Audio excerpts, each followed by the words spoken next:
Assalamualaikum warahmatullahi wabarakatuh. Perkenalkan, saya Nikmatul Husnahalid dengan NIM C01422124 dari kelas A Keperawatan.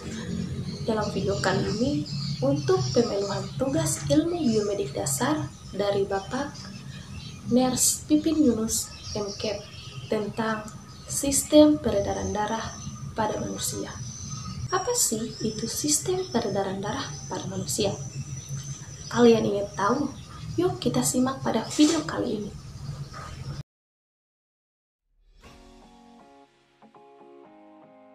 Darah yang mengalir dalam tubuh kita ini dipompa oleh jantung dan disebarkan ke seluruh tubuh oleh pembuluh darah. Oleh karena itu, mari kita bahas satu persatu dari organ yang berperan dalam sistem peredaran darah manusia. Jantung manusia terdiri atas 4 ruangan, yaitu serambi kiri, serambi kanan, bilik kiri, dan bilik kanan. Di mana fungsi dari serambi adalah menerima darah dari seluruh tubuh dan fungsi dari bilik adalah memompa darah keluar dari jantung. Jantung kita ini berfungsi untuk memompa darah ke seluruh tubuh. Dibungkus oleh lapisan perikardium. Lapisan dari dinding jantung terdiri dari 3 lapisan. Ada epikardrium, miokardrium, dan endokardrium. Tidak hanya memiliki lapisan, dinding jantung juga memiliki 3 katup dalam jantung. Jadi, dalam jantung kita ada katup yang dinamakan vulva.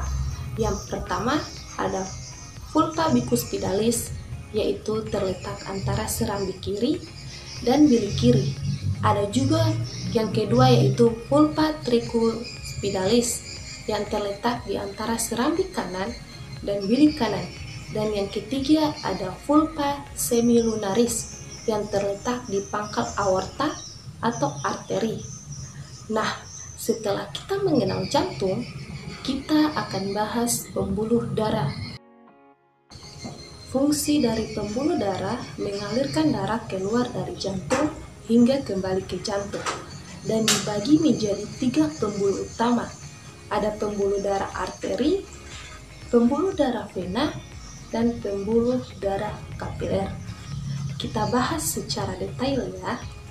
Yang pertama, pembuluh darah arteri.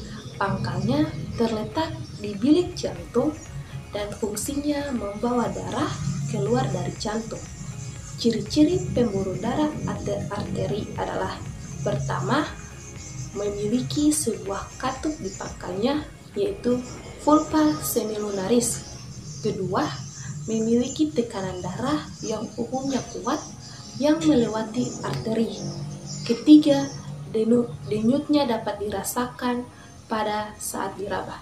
Yang keempat, memiliki dinding tebal dan elastis.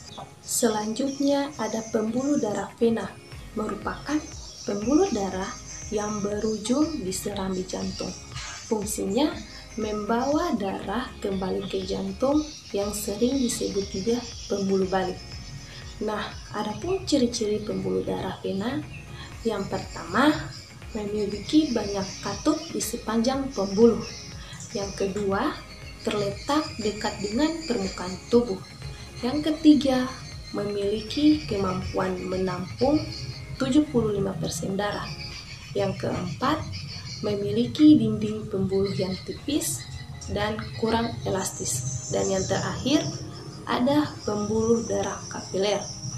Pembuluh darah kapiler berperan dalam pertukaran zat dalam darah. Ciri-ciri pembuluh kapiler berbentuk halus, memiliki dinding sel yang tipis, dan fungsi pembuluh darah kapiler adalah menyerap zat-zat atau sari-sari makanan dari usus. Kedua, menyaring darah dari dalam ginjal. Yang ketiga, menjadi tempat terjadinya atau proses pertukaran zat antara darah dan cairan dalam jaringan. Yang keempat, mengambil zat-zat yang diperlukan oleh kelenjar. Dan yang kelima, menjadi penghubung antara arteriola atau cabang dari arteri dengan venula atau cabang dari vena.